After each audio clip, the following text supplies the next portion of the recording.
నిలబడి అబద్ధం చెప్పలేనే నా అద్దం అంటే నువ్వే మరి ఈ నిజం దాచలేనే ఆ అద్దం ముందు నిలబడి అబద్ధం చెప్పలేనే నా అద్దం అంటే నువ్వే మరి ఈ నిజం దాచలేనే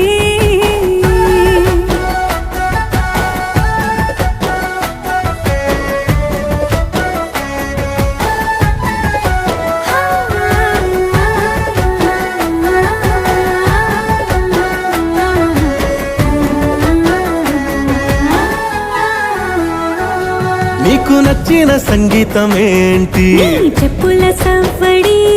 నువ్వు మెచ్చిన నగలు ఏంటి వంపున ముద్దు తడి నీకిష్టమైన చోటు ఏంటి అది చల్లని నీ ఒడి నువ్వు కోరుకున్న దుస్తులేంటి నీ వెచ్చని ఫొటోస్ కాదురా వీడియో రికార్డింగ్ లోనే ఉంది పోరా బటర్ఫ్లై ఇక్కడ దిగవా దగ్గరికి జరుగు